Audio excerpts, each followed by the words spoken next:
Today, I'm going to share with you 10 habits that are going to help you expand your vocal range. Hi, and welcome to today's video.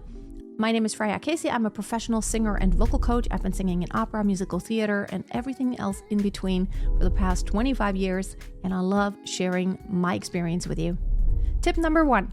Warm up regularly. I know everyone knows this, but it's surprising how many singers don't regularly warm up. Now, I'm sometimes guilty of not doing a formal workout before I sing, but the thing is, I sing a lot and I do a lot of exercises every single day. I teach my students. I do a lot of exercises and demonstrating. So I think that really means I do a lot of those. But be more intentional about your warming up, because the truth is your vocal cords consist of muscle and membranes, and in order for them to work at peak efficiency, you have to warm them up, because get the blood flow going. Remember, you're an athlete. As a singer, you are a vocal athlete, so treat your vocal tract as very carefully, like you would your muscles if you were a professional athlete. They're your asset, and you got to treat them nicely. The next thing is to practice breath control. Your breath is extremely important, so practice diaphragmatic breathing, meaning you actually very intentionally use the muscles that keep your posture up and that it control the air going in and outward. Use that diaphragm, use the muscles, go out with your ribs when you inhale, but when you exhale, use that syringe image. That really helps me, because a lot of students ask me, do I push in? Do I push out? Now, the truth is, when you contract muscles, it almost feels like you're pushing outward. That happens to some singers. That sensation is you leave everything loose, and then as you contract, it feels like almost like something's going out, because your muscles bulk up as they contract. The truth is, think moving up. Think of the diaphragm being a horizontal muscle. So as you are exhaling when you sing, it's like a slowly upward motion. Don't collapse around your ribs or chest. Stay lifted, stay straight, and it's almost like you want to think of the air column being pushed up, which is kind of what happens because your trachea is vertical and you go from the lungs upward toward the vocal cords. That is an upward movement. So think of it that way. The next thing is do vocal flexibility exercises. You want to move through your entire range all the time without hanging out there, without getting too much in your head. So exercises such as lip trills, lip rolls, or sirens, those are really great to actually on a daily basis, just go up there, go down there, move through that. It's almost like you're stretching all the way, go through the full range of motion. And I always say, don't neglect your low end. Don't ever neglect your high end. Don't neglect the middle. Move through the entire range that you have now and go all the way until failure, until you can't anymore, until it sounds bad. Go there all the way, and until you can't sing the pitch anymore. The next thing is a no-brainer, but I know we're all guilty of not always doing it. Stay hydrated. Personally, this is the cup I take with me everywhere I go, whether I'm driving somewhere, taking the train, or, if I go for a longer walk, I actually take a bottle with me. Now, this one is a stainless steel. When I actually go for a walk and I need a backpack, I take something a little lighter, but this is the cup I take everywhere. I use water with a shot of ginger in there. Like you can buy ginger juice, pure ginger juice, put a little bit in there. It gives it flavor and it's healthy for your gut and it's really great. I also always have a hot drink. This is my second cup. It's leak proof and it goes with me everywhere. Usually tea or sometimes coffee in the morning. I have one coffee every day ever since the twins were born. And staying hydrated is really important. It's almost like oil in the engine. You need to keep that mucus nice and flowy and not too sticky. And staying hydrated really helps your vocal cords work at their best. Now, in the winter time, I actually sometimes use a humidifier in my bedroom. Well, not since the twins because they would destroy it. But it does really help if you suffer from having really dry nasal passages or you feel like you have a dry cough. That is not from having a cold. A humidifier can really help the voice. And I can tell you that it can make a big difference. For some people, it makes the hugest difference just having a humidifier around you, especially in the winter time when outside it's just dry. When you live in cold climates, the air gets so extremely dry. And, you can tell your skin and your breathing mechanisms, it all feels dried out. So try that out. using a humidifier, staying hydrated. Water is just so important for everything. For me personally, it does not work to get up and to drink like a glass or two of water straight away on an empty stomach. It makes me feel nauseous. So when I get up, I start sipping water right away, and I sip throughout the day. Don't not drink for 5 hours and then catch up by thinking, oh, now I need to drink half a gallon. Doesn't work like that. You need to consistently drink through the entire day. And I stop drinking a couple hours before I go to bed because otherwise I have to go to the bathroom all night long. That's very intentional, but really water is just important consistently. Number 5 is proper posture. You can practice this every single day. Proper posture is important in order for your airflow to work and to be controlled. Without good posture, you can't really control what is happening in your support. Therefore, the airflow is not nice and even. You want to have a nice, even airflow so you can ride all those pitches on that. You can practice that on an everyday basis, even when you're not singing. When you sit on a chair, when you walk, when you stand in line, practice that posture. Practice standing up straight, lift from the sternum. Don't slouch forward. Don't arch your back, relax your arms and shoulders, but lift from the sternum. And that's going to help you in your singing. It's the default. As soon as you get into singing mode, bam, get that posture and practice that whenever you can, every single day, until it becomes second nature. I can tell you, when I get on stage, just stepping on stage or stepping in the studio, when I get ready for singing and the music starts, bam, it's automatically, the posture is there. And it's so different than you think. Record yourself. You will see that you're not as nice and lifted as you think you are. It might feel very exaggerated in the beginning. I always felt like my teacher always got onto me. You're still leaning forward. You're still falling forward. And I felt like I'm like this, like sticking out my chest. But I wasn't. When I watched the recordings on video, I realized it felt so different. My intention was to be very lifted, and I felt like I stuck out my chest, but it didn't look that way. It actually did look like I was leaning forward still. So record yourself on video to check up on your posture, because the feeling, that sensation that you have might not be what's actually happening. Before I move on to number 6, I want to tell you about a really cool new thing that I'm doing, and that is I have a new newsletter coming out that you can subscribe to. It's going to be just me sharing my experiences and stories from my whole life of singing on stage, my life as a vocal coach. If you would like to subscribe, I put the link below.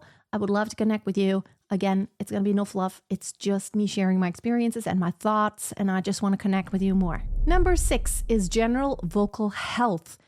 Now, of course, you cannot expand your vocal range if you are hoarse, or there's something wrong, if you have nodules or anything else that is just not right with your vocal cords. You cannot expand your vocal range. So having impeccable vocal hygiene in order to keep your vocal tract healthy and your general body is so important. So smoking, of course, is not the greatest, but then also be mindful of all the things that affect your voice. You might be sensitive to spicy foods or acid or dairy products. You have to test that out for yourself. Keep a diary for a while and note, what did I eat yesterday? Maybe just for a few weeks, keep a diary and just write down what you ate, and then take note of what happens with your voice. So when you have a day when you're very phlegmy, think back, what did I eat right before, or what did I eat the evening before the morning when I started singing and it felt so phlegmy? Maybe there is a connection. Of course, there is also a connection, like your general lifestyle. If you don't get enough sleep, or if you have been yelling or, using your voice in ways that are not healthy, just in your speaking habits, take note. Make a diary for a while. If you have a frequent problem of your vocal cords feeling like they're tense and tight, and you can't really tie it to like a singing technique problem, it might be something in your lifestyle, in the foods that you eat, the drinks that you drink. Be careful and figure it out for yourself. It's your responsibility. You only have one pair of vocal cords. It's not like a guitar. When the string breaks, you could just get a new one, or entire guitar breaks, you could just go buy a new one. You can never buy a new voice. It's unique.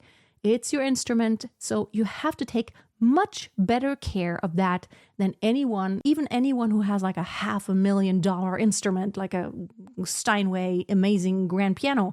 You have to take care of your voice because it is truly unique and it cannot be replaced. If you can't sing anymore and if it's damaged, then it's game over as a singer. The next thing is vocal rest. In order to keep your voice healthy, you have to rest your voice regularly. So here's what I do. I practice going high. I belt out. I go there all the way. I commit. I practice that song, that hard passage where I go to my limits. And then I'm mindful of like, how far did I go? How strained is my voice now? Because it will be strained. It's like an athlete. If you go all the way to your limits, you need the rest afterwards in order to recuperate. And if you don't give yourself those periods of rest, number one, your vocal range is going to suffer because as soon as your vocal cords are not in tip-top shape and everything around it, your vocal range is going to be decreased. Your high pitches aren't going to sit there. They're not going to be easy. They're going to get harder. It's going to be tense. So resting after demanding things that you do with your voice is so crucial. And yes, here comes the thing. Even if you have a performance every single day of the week, it's absolutely doable, but you have to do it in a smart way. So don't talk. We do a lot of using our voices just speaking. So if you have all those demands as a professional singer every single day, you can save your voice by just reducing the amount of time that you talk. And also in your warm-up, be mindful. Maybe if you have a lot of actual singing performing to do, that's a lot of singing already. You don't have to warm up for an hour or two. It's enough to warm up with some easy stuff to where you get that baseline level. And the truth is, most of the time, you might not have to start out your singing performance with the bam, it's all the way high and the most demanding stuff ever. You don't really always have to start out there. If you do have a performance that's like that, chances are the entire performance isn't going to be like that. It's not going to be that high demand stuff for like 2 hours. So do your sets to where it allows your vocal cords to rest by just taking out some intensity. So you can't sing 2 hours full high belty intensity. That's really going to get to you. So be smart about the way you do your sets, the way you plan out your week, your performances, and the type of repertoire you sing, if you have any control over it. I used to sing opera. Sometimes I had several performances every single week. Plus I taught. So that was a lot on the voice, but I sang in a smart way. So really giving your voice rest, that doesn't just mean not singing. It also means taking the weight off when you do sing and start marking when you rehearse. We had opera rehearsals for several hours, sometimes every single day, because we do the staging and all the stuff. We can't just sing out like that aria 25 times as we stage it. It's just not possible. So we mark it. We always focus on like, what is it that's important right now? So if you practice with a band all day long, you tell them, okay, guys, I'm just going to mark it because it's not about me performing right now. It's about everyone kind of learning how to do it together. So you just be smart about when does it count for you to be 100% on and when can you just take it down a notch when it comes to intensity. The next thing might be obvious, but it's so important. Work with a vocal coach. I can't stress this enough because even I need someone to take a look from the outside sometimes to check up on me, to give me fresh ideas, give me fresh exercises, give me a fresh approach, give me like another angle. That really helps me. So when you are the only one looking at yourself and you are in your own body. So it's really hard. So even the best actors in the world need a director, right? Because the director sees the entire picture. He sees the entire project from like 5 steps removed. The actor is in the middle of it. And when you're in the middle of it and doing it, you can't really see the entire picture. So you need a vocal coach, even if it's just sometimes to check up on you. And I do this. I have, I try to go to the best. My teacher sometimes checks in with me. And over the years, she's like, I'm proud of you. Be careful about this. She reminds me of the things that she knows about my voice because she knows me so well. She just reminds me because it's very easy to get into bad habits. Even if you're very knowledgeable and you're very experienced, it's just easy to get into bad habits. And I just appreciate a fresh approach sometimes of someone, even watching someone else, watching a different coach and be like, okay, I never looked at it like this. Maybe that's a great exercise, or maybe I could look at it like this and try out a different approach. Very cool. It keeps everything fun. And please do see a vocal coach every once in a while. If not, every week, if you are still more in the beginning stages. Otherwise, you get into bad habits, and it's so hard to get rid of bad habits. And we all have habits when it comes to singing. Even if you just started, we all have sung, and we just kind of do it. Number 9, and this is something I am known for, and I will argue about this all day long, do sing in different genres. So for example, you do easy, light jazz. A lot of mixing, maybe some falsetto, lightness. That's a whole different voice color than, let's say, belting out and singing like musical theater or like Disney, I don't care what they're going to say. And then maybe also trying something classical, not because you want to do this full time, but just because it's going to help you feel, oh, that's something else I could do with my vocal cords. Oh, wow, they can go all the way there. My larynx can go all the way there. The pharyngeal space can go all the way there. I feel like when you are more aware of that full range of where you could go, both directions, that awareness goes like here. And then like,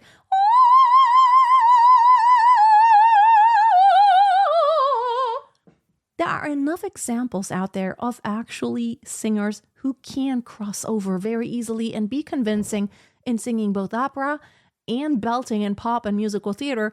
It is possible, and I just feel that it adds to everything. I don't believe that if you sing pop, you should never sing opera, or if you sing opera, you should never sing pop. I think it is really cool if you can do both. It's fun.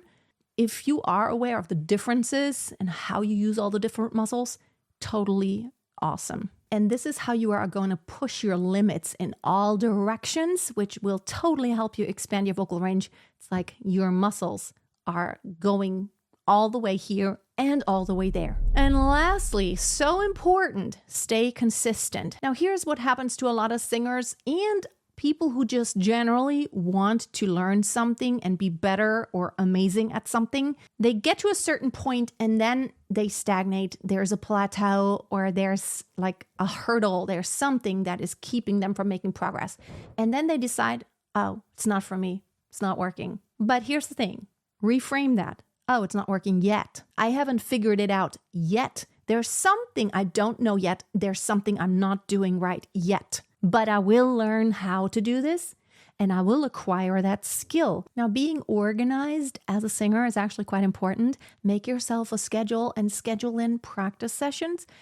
And that does not just mean you have to sing out loud. You can also study, listen to the music that you're learning, look at the sheet music, make notes, try to think about it, sing through it in your mind, which does help a lot.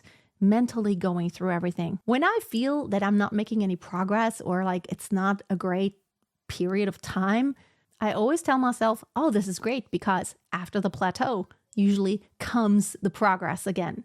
So these are my 10 tips to expand your vocal range. I do have specific exercises to expand your vocal range. You may check them out. The links are below. And I hope you have an amazing day. I hope to see you soon. And until next time, always keep a song in your heart and always keep on singing.